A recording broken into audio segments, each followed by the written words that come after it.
गौतम बुद्ध हर दिन अलग अलग जगह प्रवचन देने जाते थे। ऐसे ही एक दिन वह किसी गांव में प्रवचन देने के लिए गए हुए थे। वहां पर वह लोगों को प्रवचन में यह बता रहे थे कि जीवन में क्षमाशीलता और सहनशीलता की बहुत बड़ी कीमत होती है। यह दोनों ही चीजें कीमती गहने के समान होती है।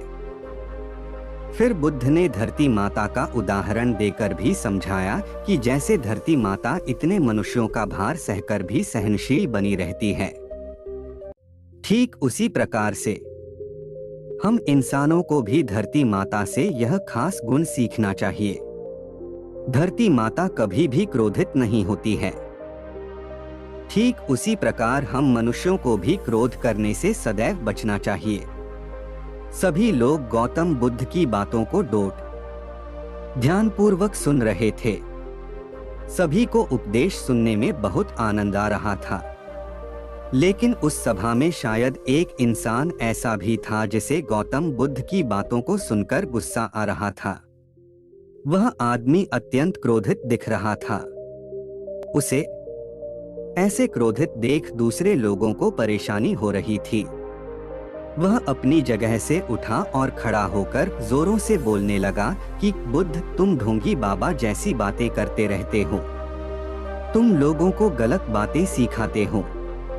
तुम्हारी इन झूठी बातों की वजह से लोग सही रास्ते से भटक रहे हैं। तुम ऐसे झूठे उपदेश देना छोड़ दो, नहीं तो तुम लोगों की नजरों में गिर जाओगे।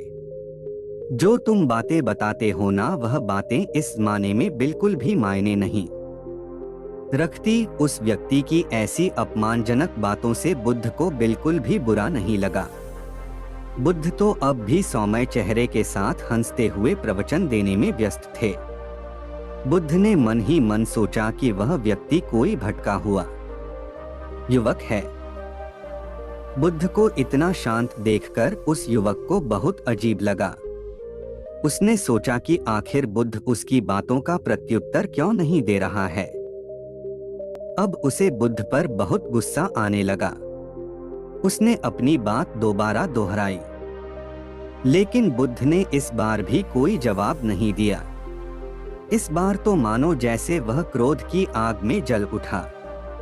वह अत्यंत क्रोधित होकर बुद्ध के पास आया। उसने बुद्ध को अपशब्द कहे और अंत में बुद्ध के वस्त्र पर थूक फेंक दिया। क्रोध करने वाले उस व्यक्ति को ना जाने अब क्या हो गया था कि अगले दिन जब वह नींद लेकर उठा तो उसे अपने कल के किए हुए व्यवहार पर बहुत पछतावा हो रहा था। उसे अपने पर शर्म आ रही थी कि कल जिस तरह का व्यवहार उसने बुद्ध के साथ किया था वह कितना शर्मनाक था। उसने सोचा कि काश अगर वह कटु शब्द नहीं बोलता तो ज्यादा अच्छा रहता। उसे अंदर ही अंदर ग्लानि खाई जा रही थी। उसने उसी वक्त यह फैसला लिया कि वह बुद्ध से मिलने जाएगा और उनसे माफी भी मांगेगा।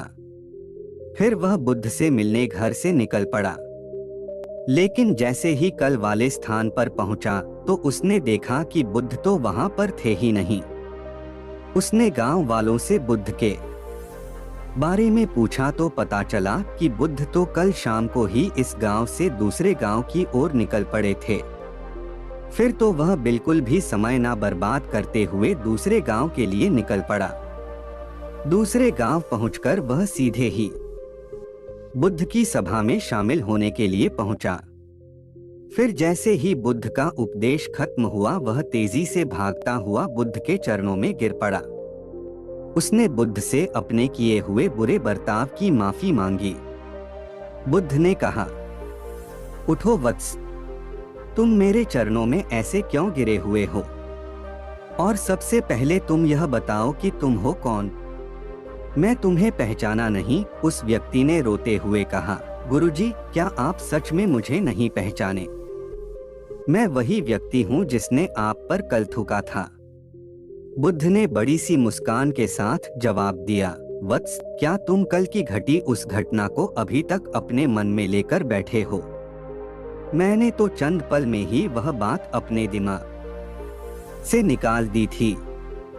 अगर तुम अभी भी वही बात लेकर बैठे हो तो कृपया करके उसे त्याग दो, क्योंकि लंबे समय तक बुरी भावनाओं को मन में रखने से खुद का ही बुरा होता है। वह आदमी फिर से बुद्ध के चरणों में गिर पड़ा और बोला, गुरुजी, मैं प्रण खाता हूँ कि मैं आगे से कभी भी गुस्सा नहीं करूँगा। मैं अपने हृदय में प्रेम और करुणा रखूंगा। मैं हर पल क्षमाशीलता और सहनशीलता के सिद्धांत को अपनाऊंगा। बुद्ध ने उस व्यक्ति को अपने गले से लगा लिया। वह हमेशा के लिए बुद्ध का शिष्य बन गया।